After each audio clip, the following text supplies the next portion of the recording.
shame me into it. Yes. Father Gabriel, you want to lead us in a prayer? Sure. In the name of the Father, and the Son, and the Holy Spirit. Amen.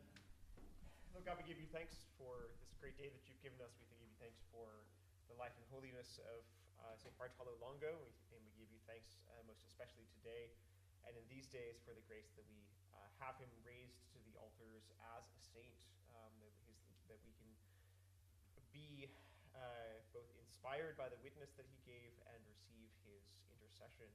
And by his intercession, by the graces that you gave to him, by the graces of the Holy Rosary that you've given through the Holy Rosary, may our hearts be conformed to the Immaculate Heart of Mary, and so conformed to the Sacred Heart. In the name of the Father, and the Son, and the Holy Spirit.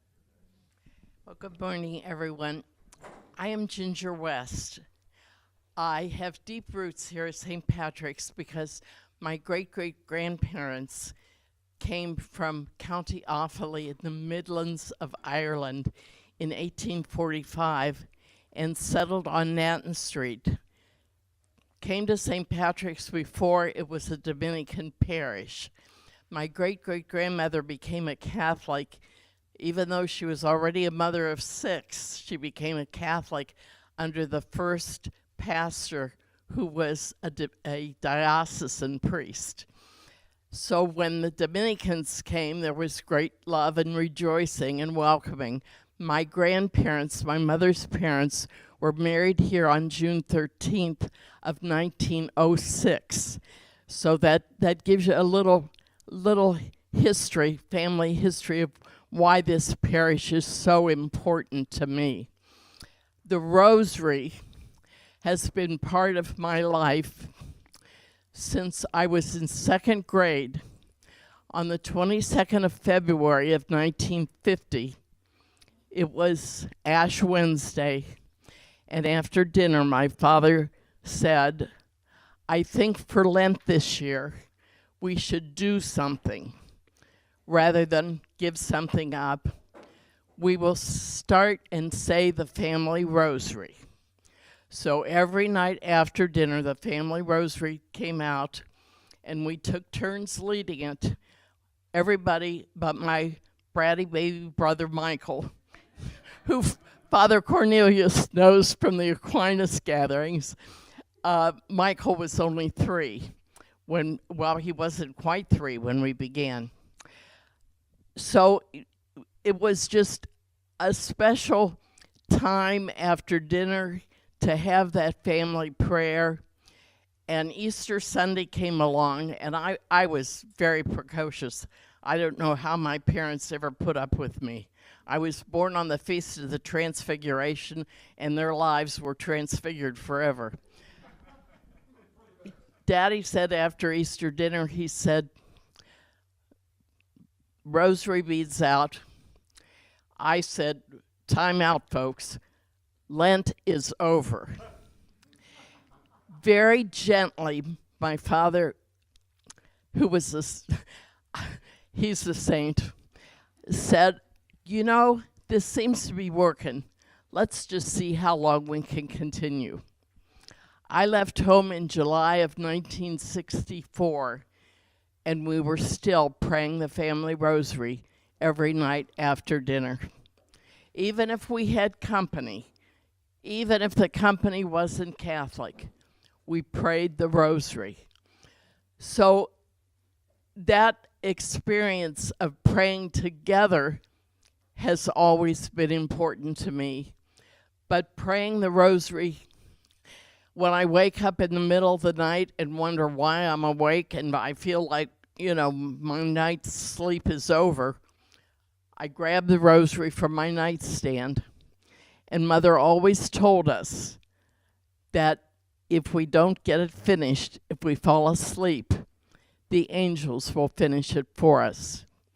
So I can't strongly urge enough the praying of the family rosary. Father, the rosary priest, Father Patrick Peyton said, "The family that prays together stays together." And when my mother was in the nursing home first at St. Raphael's, where she met Father Paul as a freshman in college. She moved to Mother Angeline McCrory Manor, and we were always there. And people would say to her, "Why do you always have your family here?" And my mother's answer was always the same: the family that prays together stays together. So I strongly encourage, especially in this day and age where there's so much evil, the Rosary is the answer. I would love to imitate Saint Bartolo Longo by getting 10 people to join the Rosary Confraternity. 18. 1% of the 180,000 that he got to pray the Rosary. I can't urge enough. I prayed the Rosary on the way down here.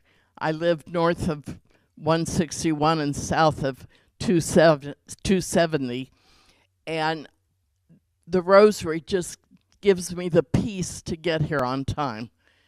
So please, bring your rosaries out. I've got 2 rosaries in my cup holders in the car, just in case I pick up somebody who needs a ride. We can pray the Rosary together. So remember, the family that prays together stays together, and the Rosary is a good way of getting the family to stay together. One other thing, we did dishes by the mysteries of the Rosary. Since there were 2 boys, and we prayed the glorious mysteries on 3 days, the boys had Saturday, Sunday, and Wednesday. I had the sorrowful mysteries Tuesday and Friday, and my sister had the joyful mysteries on Monday and Thursday. So I used the mysteries of the Rosary to get my boys to take the trash out. So, there's so much practical things that can be done with the Rosary. Pray it. Please, pray it. Pray for peace. Thank you so much.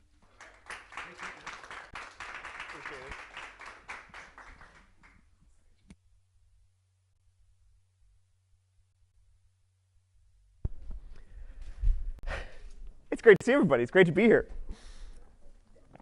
If you want to go from Naples to Pompeii, and hypothetically speaking, you don't speak Italian and you misunderstand the rapid-fire directions that the lady at the counter tells you in Italo-English, and then hypothetically speaking, you board not the train that's going to get you directly to Pompeii so that you can hang out all day in the ruins like you maybe have hypothetically planned for your whole life, but you accidentally, hypothetically speaking, take the wrong train going in the wrong direction, and you go counterclockwise all the way around Vesuvius, rather than the really short, half an hour trip that takes you straight to Pompeii. You get, as a reward, an hour and a half or so of stunning vistas of Mount Vesuvius, which is absolutely splendid, and also that really distinctive feeling of being alive, that comes from these, it has this weird, you're so alive because you feel this insane tension on your chest, like you can't breathe because you don't know where you're going, you don't speak the language, and your phone, hypothetically speaking, isn't working and doesn't have any data. And you're just on a train shooting somewhere and you're not sure where it's ever going to get you. But if you do manage, to negotiate train lines and train systems, and then you have to transfer at some magical point, and there's a one-horse little train stop and whatever. But the point is, if you end up accidentally getting to Pompeii the wrong way round, your other reward, besides really feeling super alive and having any low blood pressure problems solved, is that you get to step out of the train into not a dead town consecrated to the ruins and the memorial of ancient peoples long dead, but a living town, a square full of people going to and fro and to and fro and to and fro. And you notice, above all, that the one place that everybody going to and fro is really going to and fro from is this a large church that dominates one whole side of the square. The church, of course, is the Basilica of Our Lady of Pompeii, and the square is Piazza Bartolo Longo. Now, you may be very proud of yourself for guessing that this might have actually happened to me. Which is wrong. I said it was hypothetical. It was purely hypothetical. It did not happen to me at all, except for when it happened to me in September 2022. But I have to say, although I had my day all planned out for how I was going to spend all day in the ruins of Pompeii, I have very long loved Bartolo Longo and had just actually completely forgotten that his relics are there in the church of the Basilica of Pompeii. And so God provided for this, that in my plans to hang out with dead people, I would also get to hang out with the one dead person I really wanted to hang out with, who was Bartolo Longo. When I walked into the church, I was surprised by what I saw for a number of reasons, because above all, this is just some random September Saturday. It's not a feast day. It's not a particular celebration. There's nothing particularly going on. It wasn't even like a first Saturday or like, I don't know, a fifth Saturday or whatever they're supposed to mean. It was just a random day.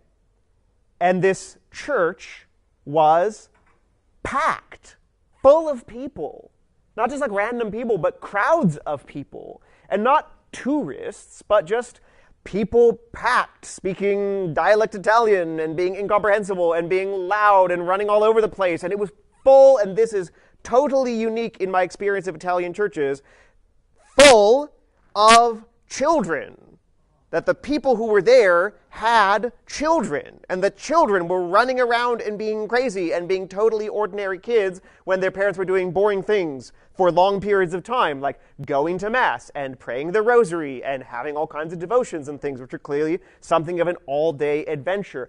I have not spent all that much time in Italy, but I have never seen this in any other church anywhere in Italy.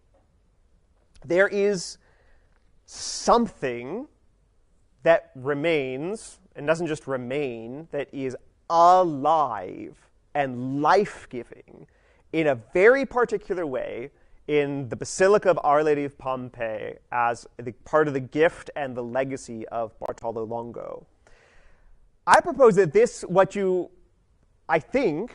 what I saw in the Basilica there is an authentic glimpse of simply Southern Italian culture. But it's a Southern Italian culture that you actually hardly see in reality. It's often a kind of theoretical thing. Because this is a Southern Italian culture, not simply as such, as like a human artifact isn't that interesting. Some people do like this. They speak with weird accents and whatever. But it's Southern Italy as transformed by the life of God. And that this particular gift is, I propose, the great achievement of the man whose relics are housed in the quiet back chapel in the back of this church. It's Bartolo Longo. See, here's the strange thing about Bartolo Longo. He was a man of his age, profoundly, deeply, completely a man of his age. He dreamed the dreams of his age. He had the hopes of his age, the horizons of his age. He used the tools of his age. And for a time, he even served the demons of his age. And then he began to wrestle with them. And eventually, he trampled them under his feet. My thesis for this morning is that Bartolo Longo shows us the essential vocation of holiness. He shows us what it means to be in the world but not of the world. because he is a person of his age, but in the end, not ruled by his age. A person of his age who contributes to the transformation of his age in the life of Jesus Christ. And that this is the fundamental call of every single Christian, is not to run away from our age or to sink into our age and become indistinguishable from it, but the call of the Christian is to embody the culture of our time as transformed by the life of the Holy Spirit. And we see in Bartolo Longo what it really practically means.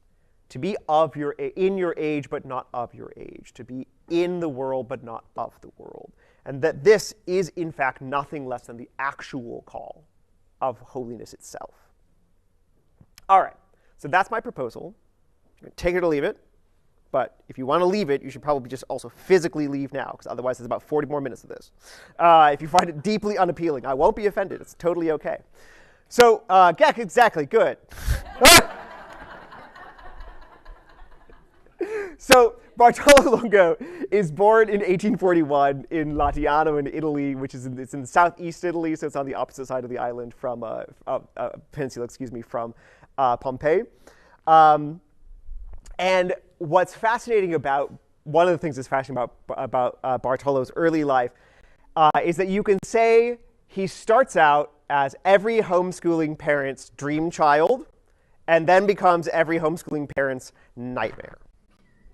So that's fun. So he doesn't start out, but you can say, if you are one such homeschooling parent, you can say, well, he didn't homeschool his whole life. And that was the problem, because they sent him to boarding school at the age of 5. Anyway, that's a thing, whatever, fine. That's a weird move, I guess, but they liked it. That's how they did it. So they sent him to boarding school at age 5, but he was only there for a short period of time. He spent most of his life homeschooled. They had a private tutor. He was from a wealthy family, and so they had a private tutor come in and teach him. Contemporary homeschooling parents think it's a power flex when they homeschool their kids all the way through high school. Well, Bartolo Longo was homeschooled all the way through college, so take that. It was that's a flex, yeah. So he was homeschooled all the way through college, but then so that's all great. And he's an example of like this really, it seems like this is really working. You know, he and his family are very devoted to the daily rosary. There was this religious order that's this small Italian religious order. I've looked at the name like 100 times, and I can never keep it in my mind. It starts with an S and ends in a vowel. Just whatever, it doesn't matter. But they were very devoted to the rosary. So he and his family prayed a daily rosary. They would go to mass all the time. They were very, very devout, and he was very devout.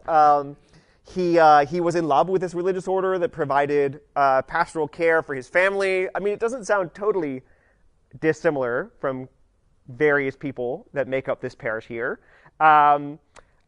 This is a kid and a family, and then a teenager, and then actually a young adult, a young man, who was really doing life right. So this is what it looks like. This is what we sacrificed for. This is what we did. This is why we raised our children the way we did them. This is why we went to this group with this religious order, is to raise a child like this. Success. But then things happen. So, okay, but the problem is it's the 1860s. The 1860s are a hot mess. In 1863, at the age of 22, Bartolo sets foot in a classroom for basically the first time in his life, like the first time since he's no longer a toddler, basically. He sets foot in a real classroom. I think it's actually, you could say, the very first time he's ever in a classroom that's not connected to somebody's house, because the boarding school was. Anyway, he enrolls in law school at the University of Naples, so seems like a good move. But there, it's fascinating. So this is every homeschooling parent's thing. It's like, or not just I'm not actually picking on homeschooling. I'm just saying, like, this is every parent is really trying to raise their kids in a very difficult culture. This is the moment everyone's afraid of. It's like, well, then what happens when they go to college? Then what's going to happen? The thing that everyone's afraid of happened for Bartolo, only like worse than what everyone's afraid of. So that's good, because it's not that he finds at the University of Naples an extravagant life of hedonism. This isn't Augustine going to Carthage and falling into its cauldron of illicit loves. He finds something radically less dramatic, but actually radically more dangerous and more captivating. Because what he finds and what he fully embraces is the spirit of his age. Here's what I mean. What do I mean by the spirit of the age in the mid-19th century? The 19th century was the era of systems thinking. It's the beginning of modernity in its fullest sense. Politically and in Italy, this is the era of the Great Unification. Garibaldi had just conquered the Kingdom of the Two Sicilies, which includes Naples, in 1860. He starts this unification process that begins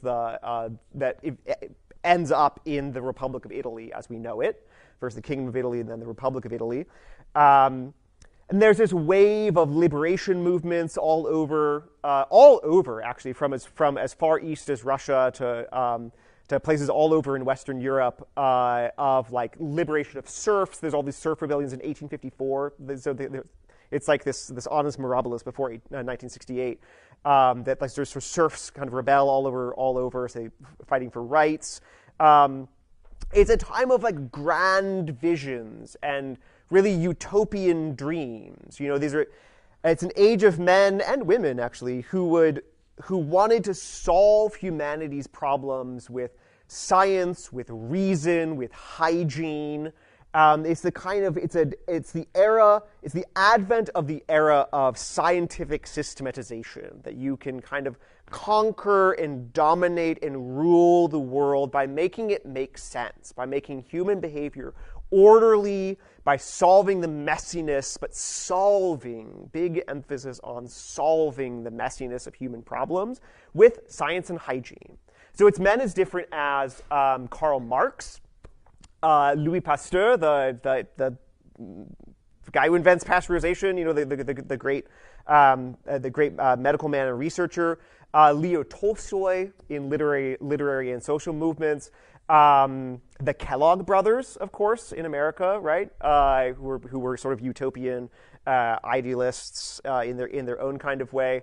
And more, Sigmund Freud, but the list just kind of goes on and on and on. Basically, any great intellectual or social cultural figure that you can think of from the 19th century is going to fit the same pattern, because it's the spirit of the age. Everyone is trying this rational system where we're going to make, even like the Kellogg brothers, right? It's not just that we have food, but we have food that will clean inside and out. Now, they were very enema friendly, so this is a little bit, I didn't mean to say clean inside and out, but I guess I did. They were, so there's, you're going to clean inside and out, that they have these sanitaria, it's not just like, oh, we have this, something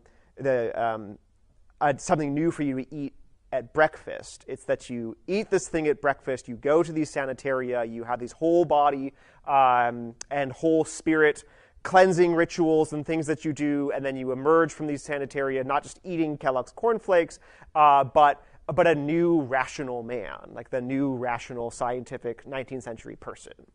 Like this is all contained in your little box of cornflakes. That's what the 19th century was. That was the spirit of the age, and it's just represented everyone.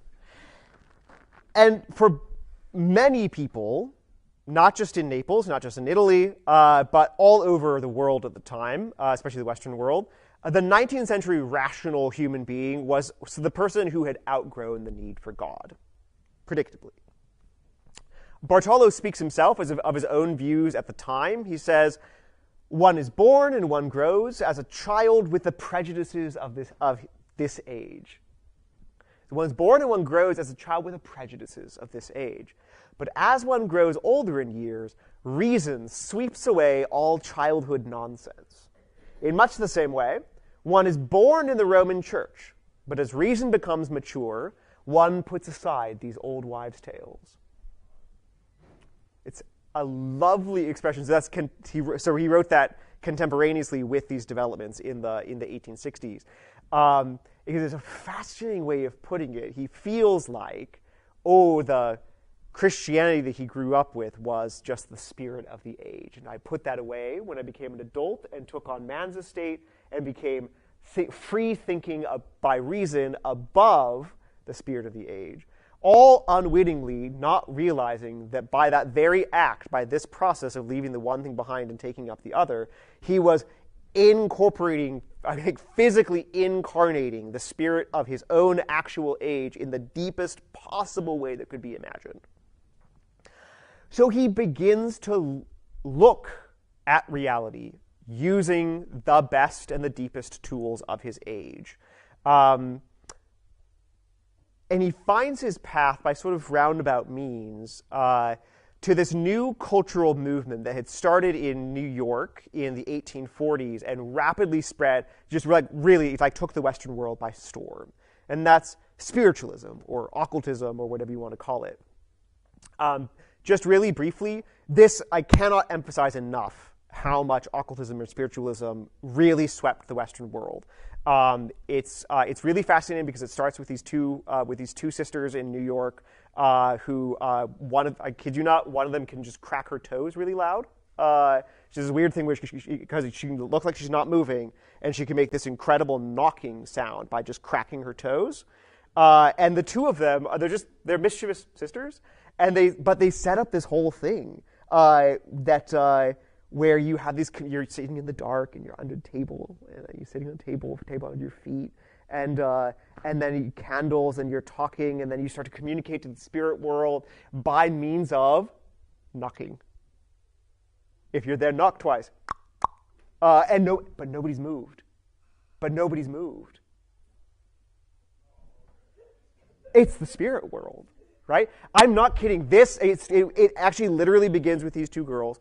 They're not just them. It's feeding this whole thing, Theosophy and Madame Blavatsky, and it's coming from Russia. So it's a very complicated cultural movement. Something this big doesn't actually start with just two people, but not a joke. Like this whole thing about the seances and the listening for the voices of the medium, listening for the voices of the dead, communication by knocking. This all begins with these two mischievous sisters who are just having it over on their friends and their parents' friends.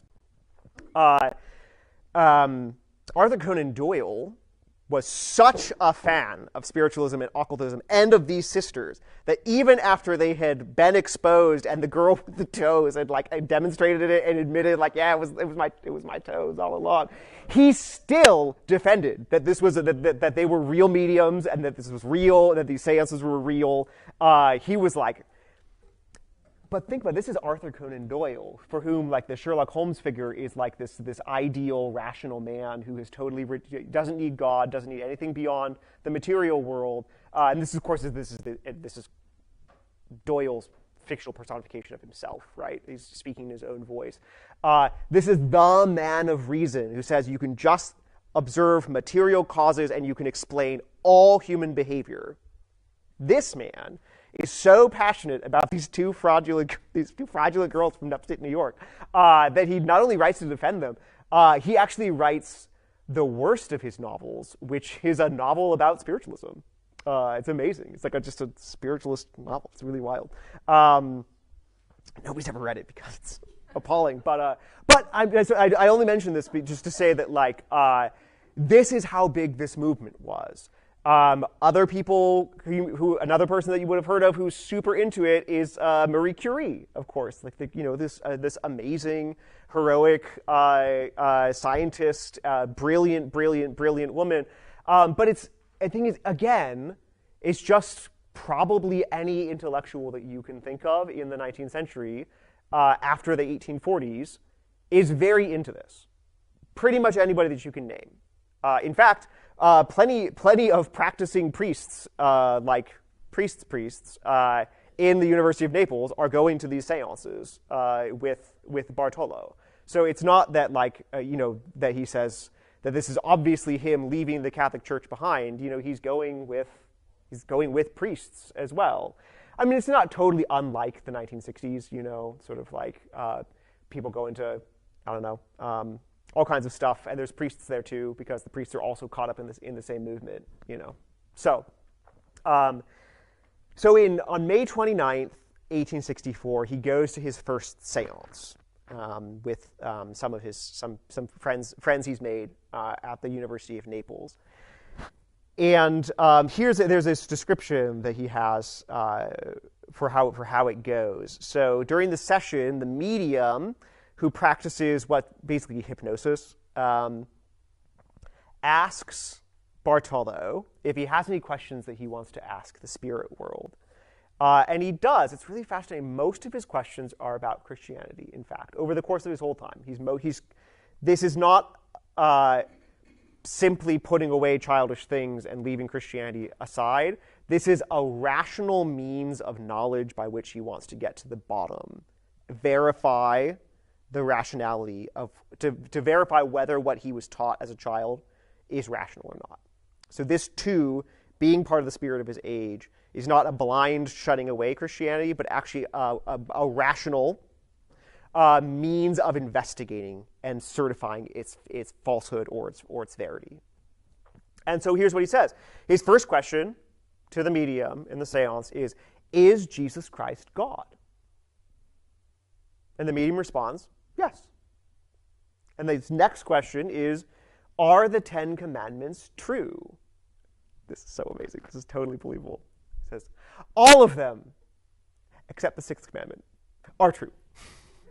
Just so amazing. Like, yes, oh, of course, you shouldn't do any of those except, those are all really bad, except for the 6th commandment, it's probably fine. Just whatever. So, just totally, what an amazing response.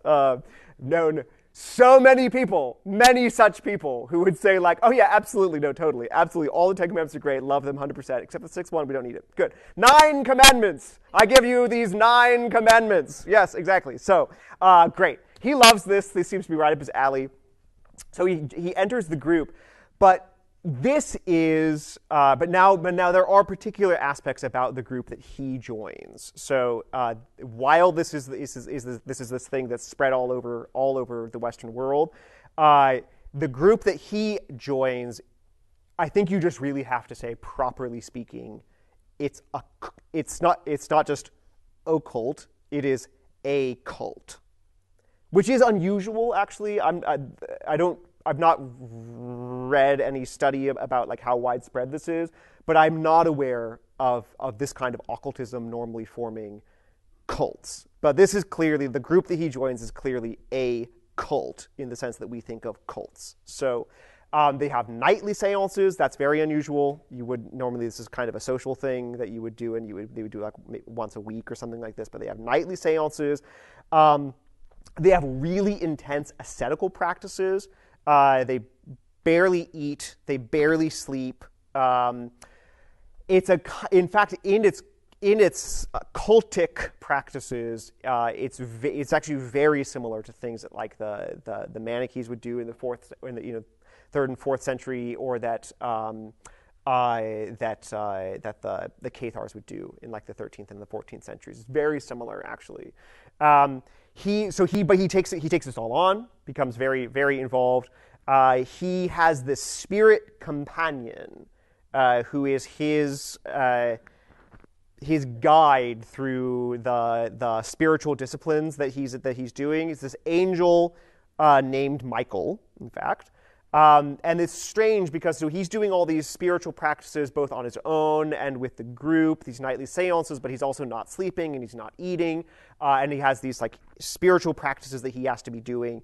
He's questioning to test, like, again, this is like, it's like rational stuff. It's like you're going to see how much you have access to the spirit world. It's a kind of formational discipline to be trained as a medium.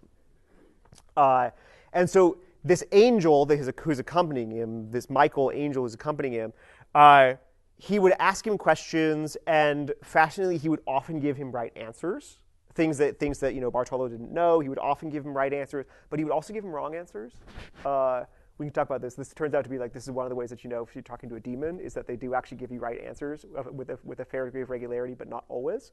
So that's, had he but known. But in any case, it's fascinating. So the angel would often explain to him like the falsity of Christian doctrine, except for the nine commandments. But you've often explained to him why Christianity was wrong in other regards.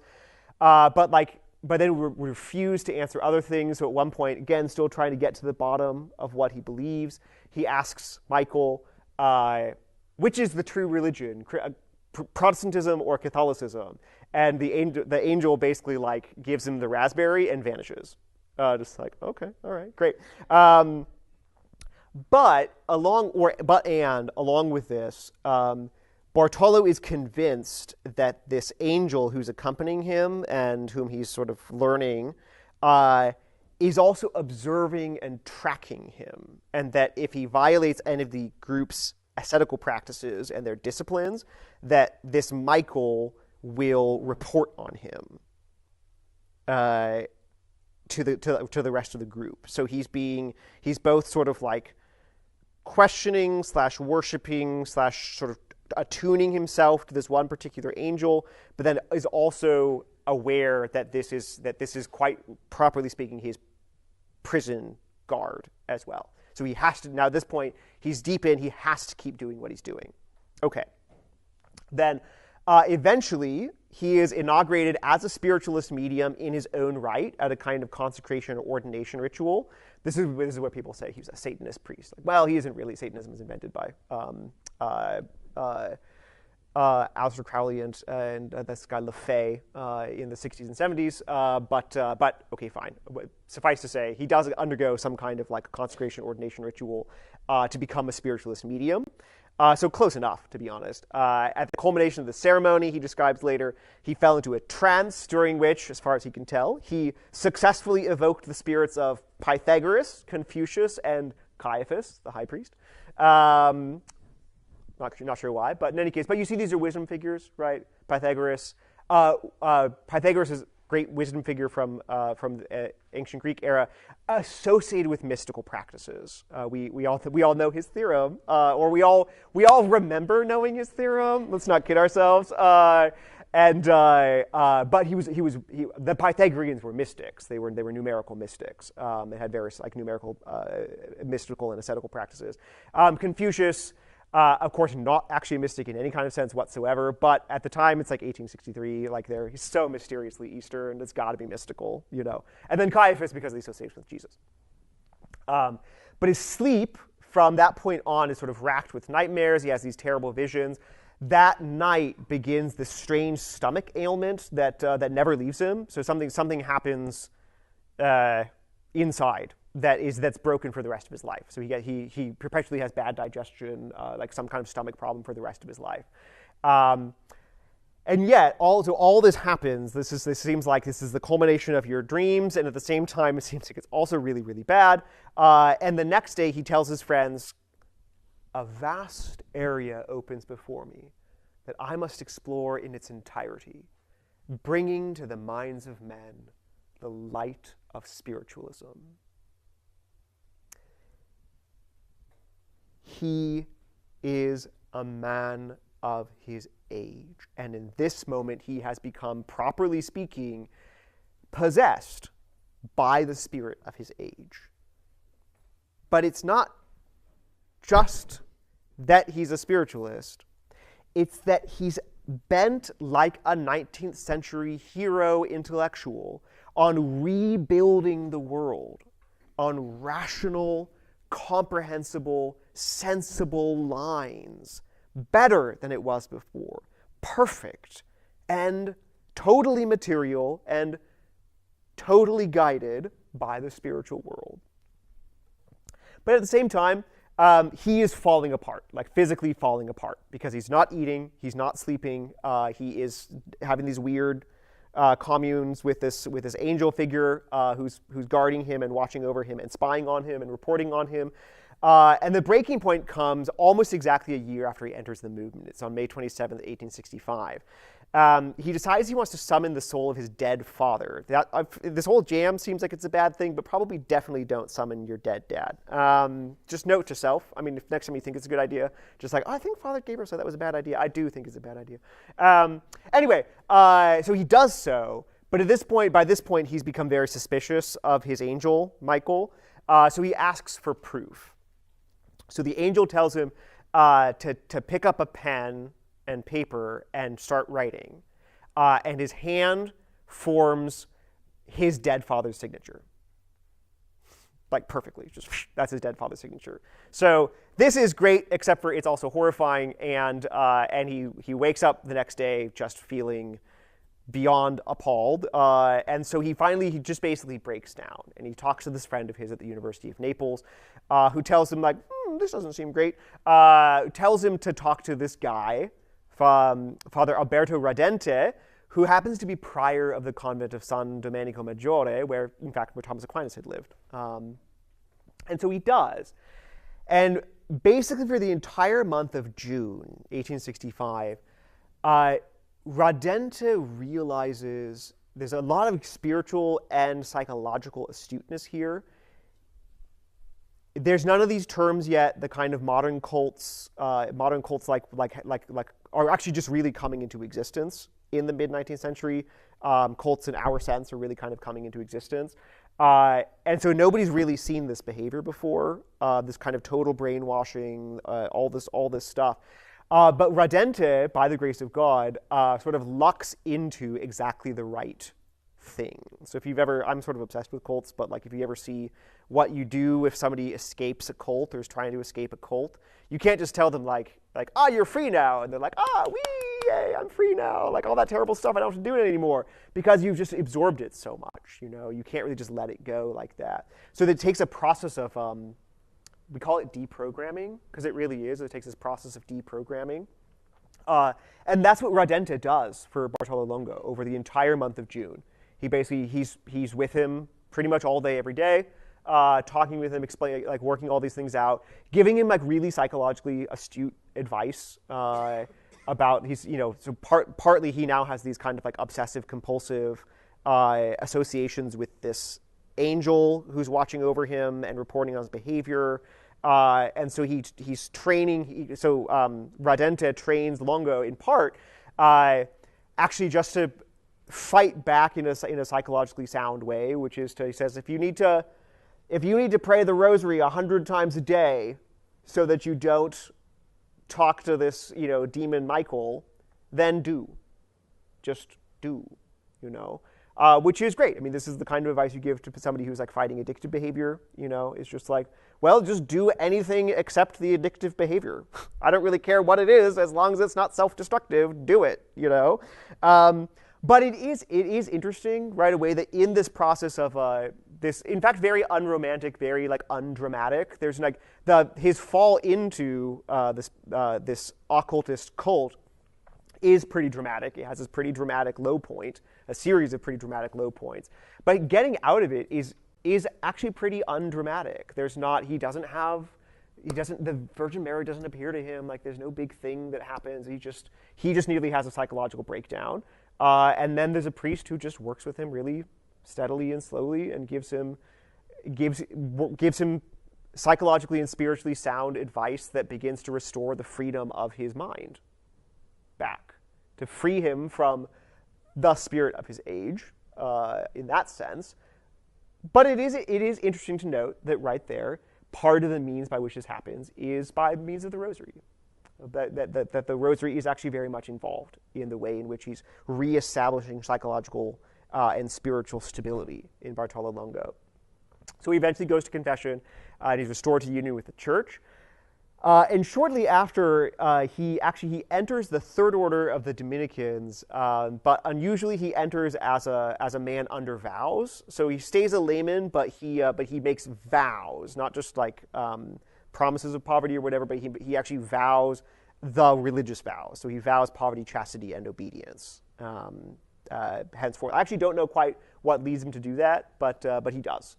So shortly after being kind of fully deprogrammed from this, he enters the Third Order as what we would call something like a consecrated virgin, but we call it like a donatus or something like this in the Dominican system. But here's the really interesting thing. When he leaves spiritualism and returns to Catholicism, Bartolo Longo does not cease to be a man of the 19th century. He does not cease to be a man guided by the spirit of his age. What he becomes is a man in whom the Spirit of Jesus Christ is transforming his age into a source of life, actual life, not merely apparent a priori rational principles. So the same Dominican priest, Alberto Redente, connects him with this woman, Countess Mariana Farnararo de Fusco. I don't know. I got too many names. In any case, this countess, she's like 27. She's a widow. She's really beautiful. She's got 5 kids. She's got gigantic properties and gigantic problems. She is herself. It's fitting that she lives around Pompeii because she is a volcano, and her life is a mess, and she cannot control her property, and she doesn't know what to do with her money, and she needs help. And so Redente connects Longo with her, and she hires him essentially as an estate manager and a tutor for her kids. It has a sequel later because he lives with her, like he lives in her family, in her home. Just that. He has vow of chastity. Apparently she does too. But he's living in her home and essentially like, it's not a life coach for her. She does not appear to be interested in life coaching. But he's running her property and stuff, taking care of her property, teaching her kids. This leads to him visiting this large but long neglected property of the Countess's in Pompeii in 1872. And it's just worth noting that Pompeii at the time is an area untouched by modernity, by the contemporary world, in a way that's genuinely hard for us to imagine. It's completely full of, like, there's no civil law. The only form of order that's being kept there is by mafia violence. It's full of malaria because some idiot count in the 17th century rediverts this river to try to make his own property fancier. Ends up bringing in, it becomes a stagnant pool, and it brings in malaria, and like it's been malarial ever since. This is like 200 years ago, actually almost 300. Anyway, it's also just crushingly poor and deeply ignorant. There's no social structure of any kind. There's no education. There's no nothing. So when he goes to the town, he's not planning on doing anything particular. He's just visiting his employer's estates just to see what the deal is. But he goes first to this church, which when it was founded in 1093, wrap your head around that, was a big deal. But he finds it in this condition. This is how he writes it. He says, "What a church! An altar of worm-eaten wood where the insects nested undisturbed and the rats sucked away at the oil in the votive lamp. The locals were ignorant of even the simplest prayers of the most rudimentary ideas of the catechism, not to mention the sacraments. Their religion was a mixture of superstition and folk tradition. For every necessity, they went to the witch, the enchantress, the fortune teller to obtain charms and spells. Most of the population never went to mass or heard a sermon. Ignorant, uncared for souls." So he ends up enacting what you could call a classically 19th century world-building solution. He decides that he's going to stay there and teach people. He has this kind of very 19th century, this a priori idea, this settled fixed idea before I even got here. I knew if I met somebody in need, what I was going to bring them was the Rosary. So he has this sort of a priori idea. I'm going to bring you the Rosary, and it's going to be great. We're going to solve these problems.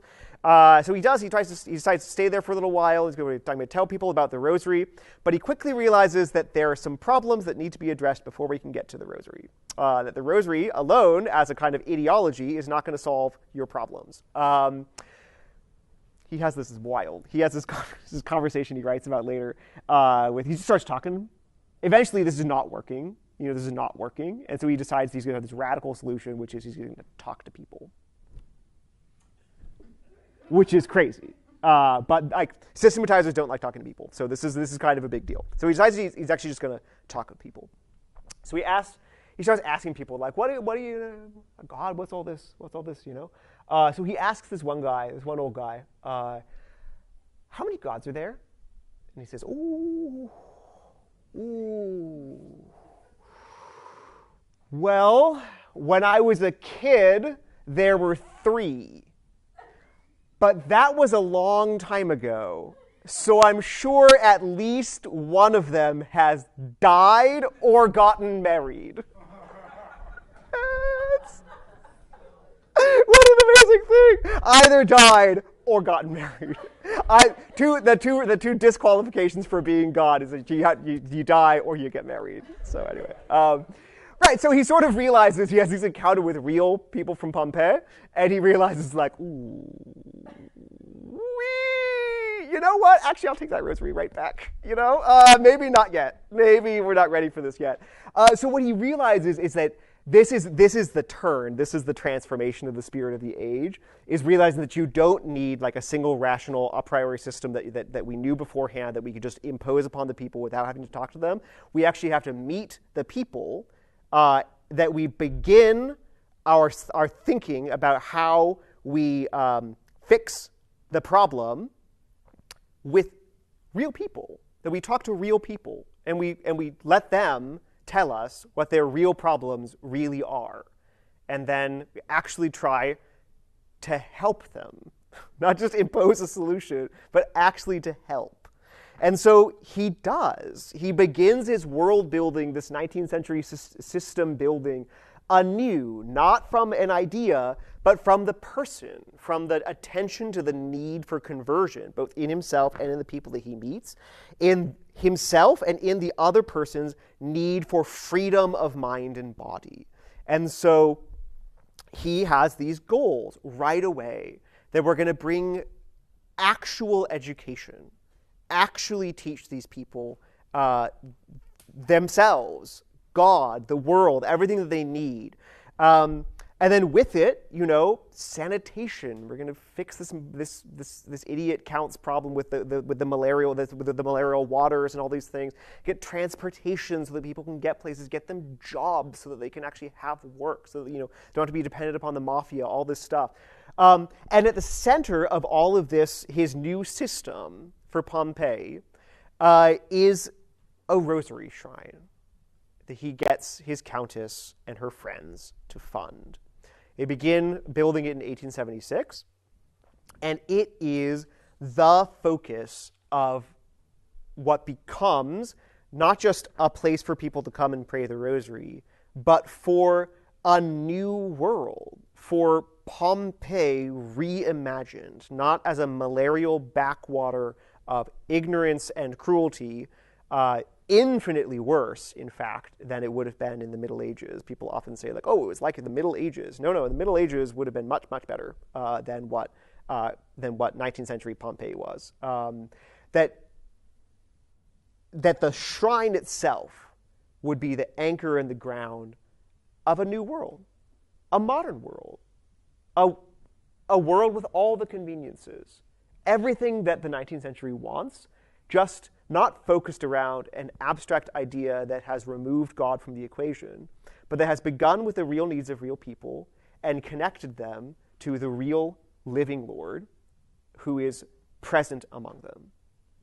And so spanning out from this basilica, with this shrine that's built, becomes a city.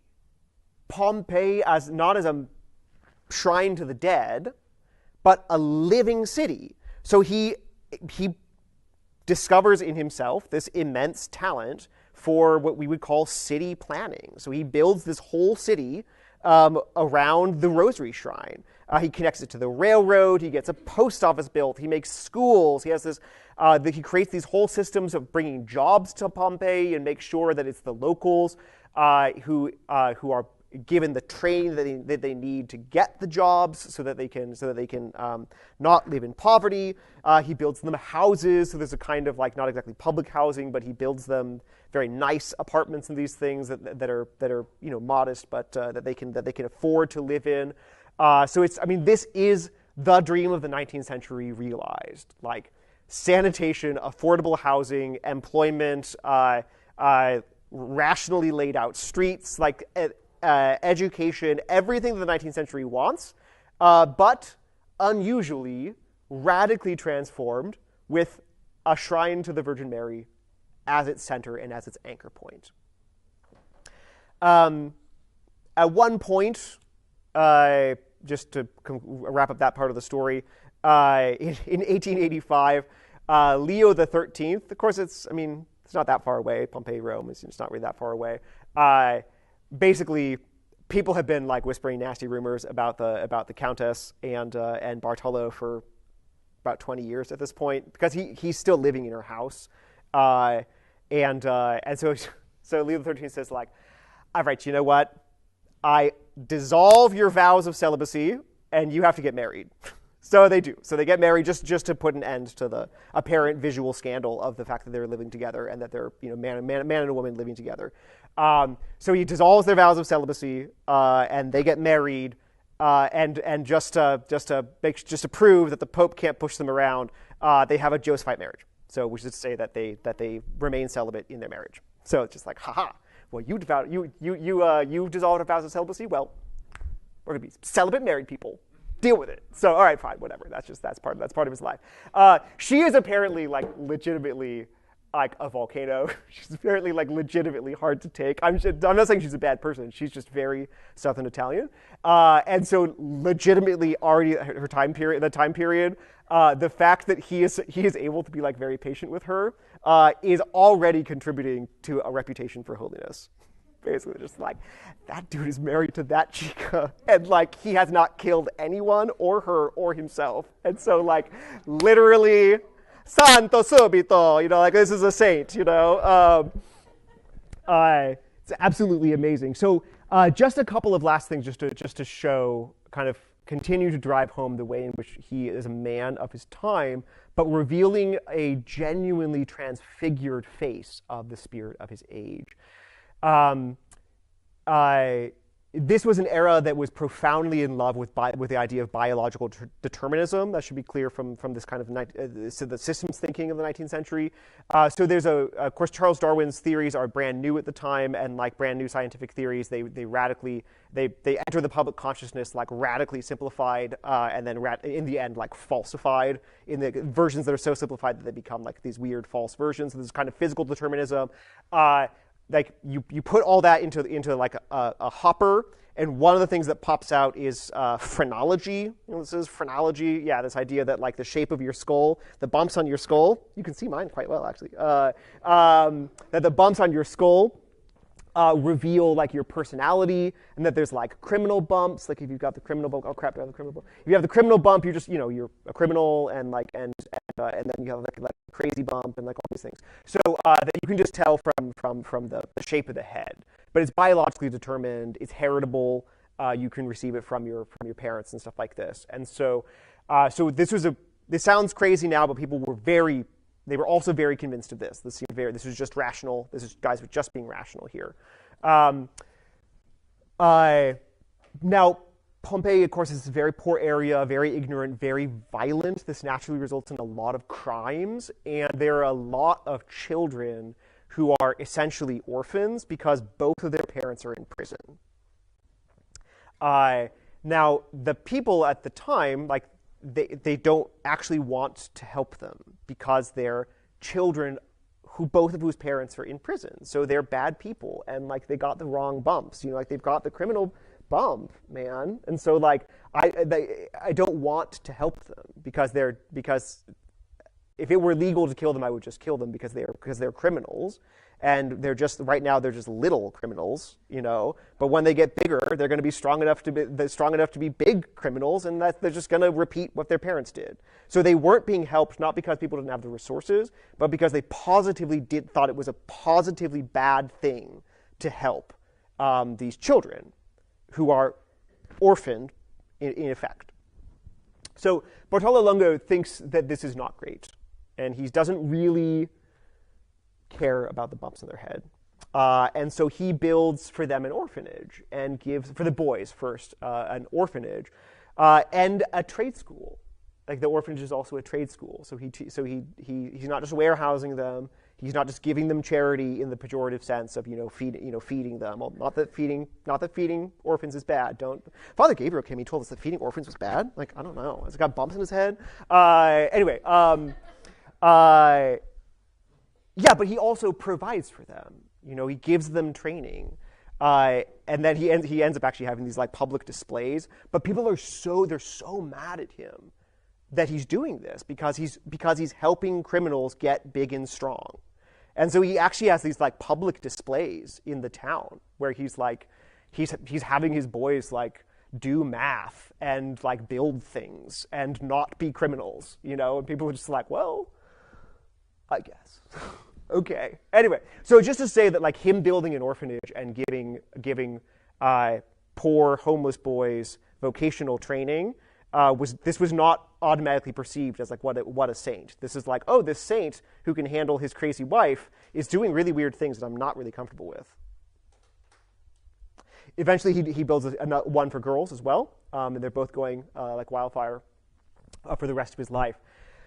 So what I'll leave you with is on May 8th, 1887, he officially like opens New Pompeii, the city of New Pompeii, with this public prayer service and treating the mercy of Our Lady, which repeats every year. Actually, it's still done every year. And he gives this opening address that only a 19th century reformer could give. It's full of the zeal of the spirit of his age, all of its hopes, all of its dreams, all of its idealism. He says this: religion and civilization, forever in agreement about their admirable intentions to produce moral and material prosperity for the classes that are not merely disadvantaged, but truly indigent, to fly to the aid of the weak, to take care of the education of abandoned innocents. This is the idea that informs the whole movement of the new initiatives that outfit New Pompeii. This is the idea that animates every one of our programs, whether it be new institutions or festivals. For us, the church is like a center of light that sheds its beneficent rays to illuminate the straight path that civilization should take.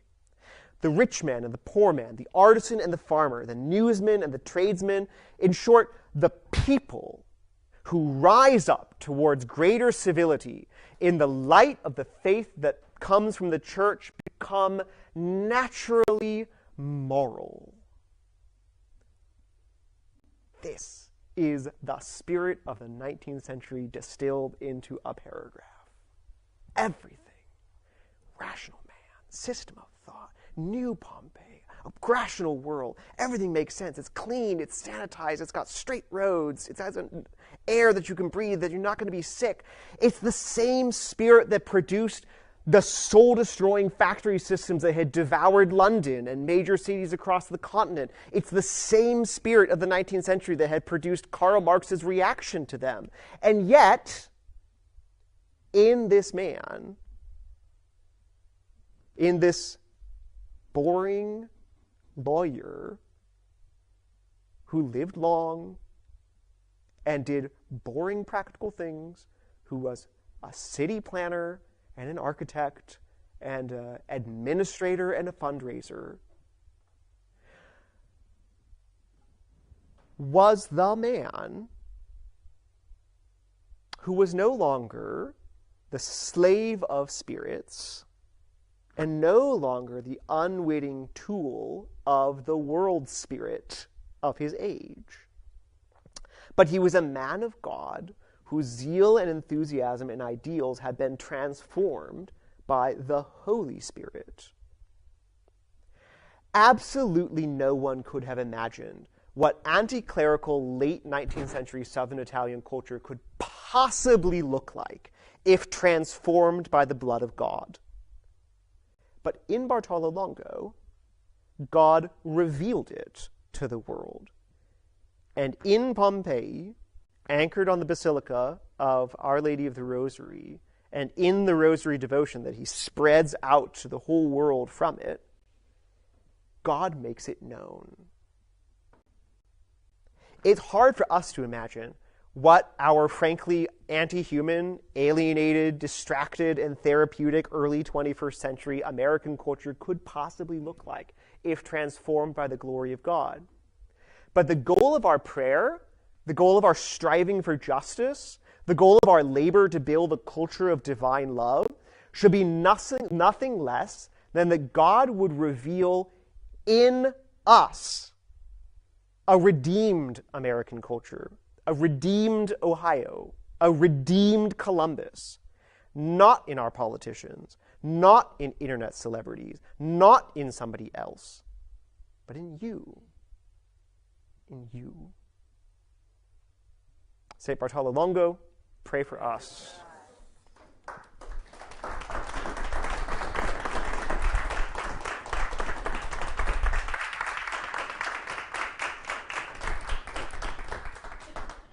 All right, I'm afraid I have, of course, predictably gone terribly long, but if you want to stick around and have a little bit of questions, we have some questions. We could take some questions.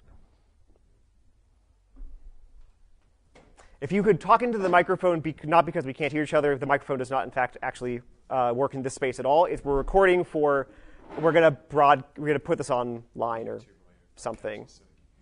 Okay, thank you. That was wonderful. Great. What miracles are associated with him becoming a saint? I have no idea.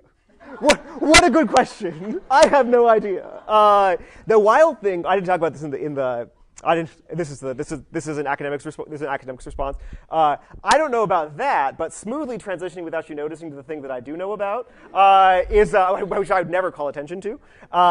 The wild thing about the Basilica of Our Lady of the Rosary is that it's got this image. The image has this whole wild history, but this is not a miraculous. There's nothing miraculous about this image. It was literally brought to Pompeii on a dung cart, like a cart full of dung.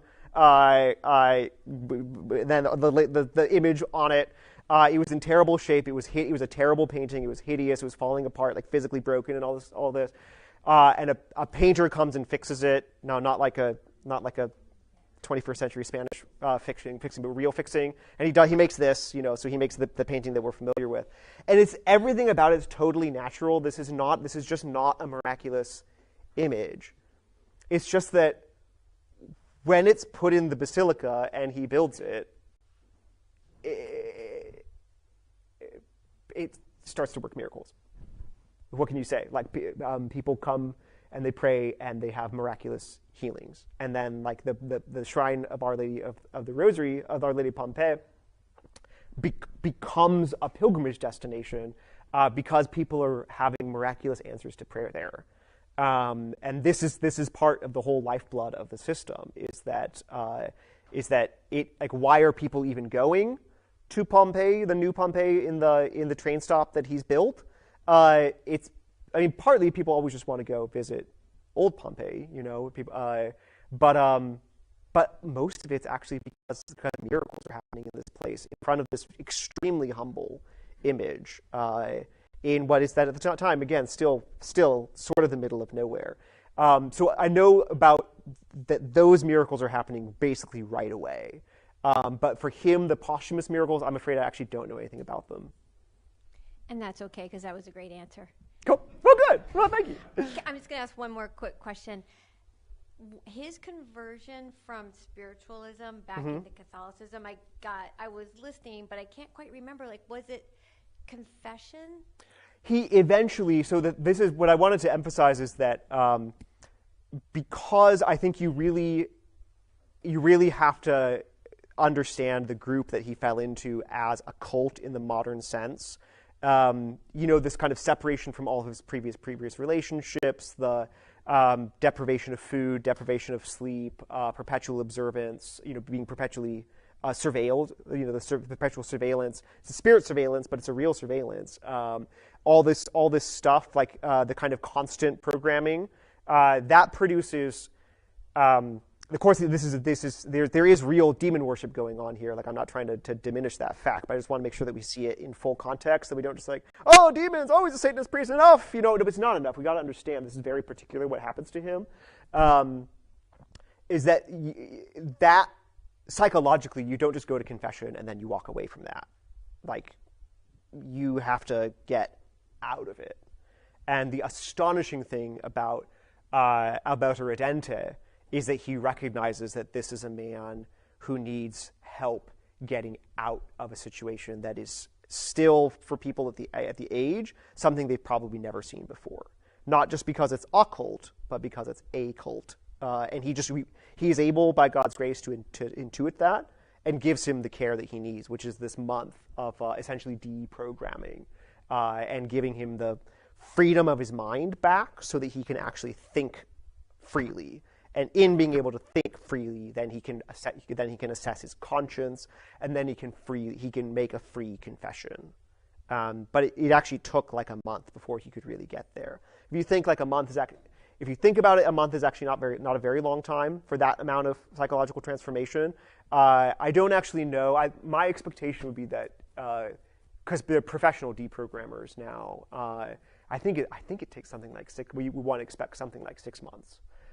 So it's amazing that he went through it as quickly as he did. But yeah, so just to say that it's this kind of getting out of the cult character of it that then enables his mind and his heart to be free enough to make a complete and authentic confession and be restored to communion with the church.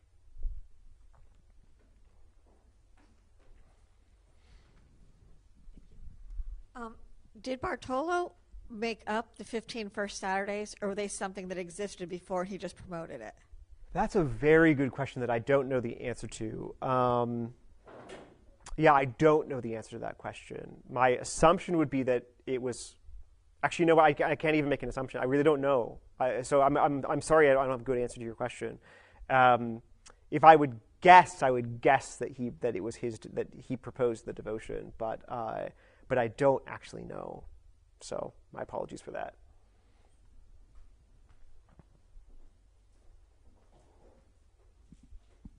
Thank you, Father. I teach theology at a local Catholic high school, and I was able to bring off the Dominican website. I talked to all my 5 classes this week about Saint Bartolo Longo, and one thing and I want to just confirm that this is true. I was on a Dominican website, but they said that he remembered he had gotten to a point of such despair that he almost committed suicide, but then he remembered the words of Father Alberto to propagate the Rosary.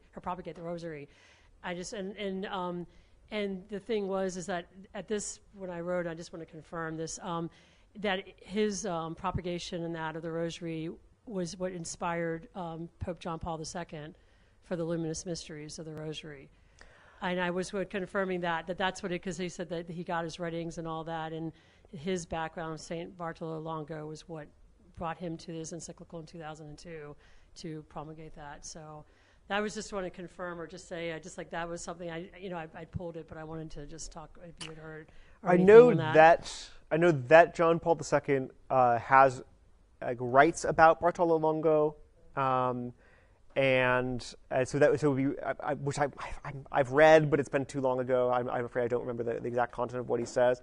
The one specific reason, a ground that he gives in the encyclical that proposes the luminous mysteries for doing it is you could say somewhat related to the kind of thing that leads Bartolo down the path of spiritualism, which is that John Paul II is very concerned that people in the Western world have become detached from Christianity's authentic, we can think of it as like mystical or contemplative traditions and practices, and that they feel the lack of it, but they think that Christianity doesn't have it, and so they're going to other religions. He's specifically thinking of I believe what he names in the encyclical are like New Age and Buddhism, basically, that people are kind of getting into kind of New Age stuff and Buddhism because they think that that's the only way that they can have a kind of mystical contemplative practice, and so that they chant mantras because they just don't know about like a rational form of repeated prayer like the Rosary. And so he proposes the luminous mysteries as a way of kind of recalling the world's attention to the existence of the Rosary and the way in which it's rational and contemplative and mystical and everything all at once.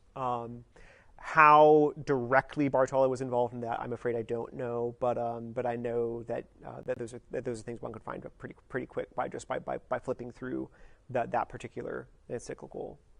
Yeah, that's a great question. I know that both he and Benedict XVI both write about Bartolo and are very impressed by him, obviously. It's been long enough since I've read both of those, and I'm afraid I don't remember the specific content of what they say. I never heard of him until Pope Leo XIV canonized him, this is a fantastic. Thank you for being here. Oh yeah. No, I love Bartolo. I gave a talk on him. I forget how I heard about him. I gave a talk on him as a first year student brother, but I was a first year student brother. It was like in the summer, and so I had a lot of time, and so I did a whole bunch of research on him, which I never do now. But anyway, that's how I learned about him, and I really fell in love, and I've I've been very close to him ever since. And I mean, really, when I ended up, just like I get very like tunnel vision focused on things, and so like I've been very close to Bartolo for a long time, and I knew that his relics were at the shrine of the Basilica of Our Lady of Pompeii, but I was so focused. I was in Naples for one day, and I was like, I'm never going to come back. I'm going to spend all day at Pompeii because I've been wanting this my whole life, to see the ruins and all this kind of stuff. And I was so tunnel vision focused on that I hadn't made the connection that like, oh yeah, Bartolo Longo's there. But anyway, God took care of it, and I ended up like forcing me to hang out with Bartolo for a while. But I got to not just pray in the shrine, but also like go to his relics and pray in front of his body and stuff. So it was really, I have to say, it was really very, very profound gift for me.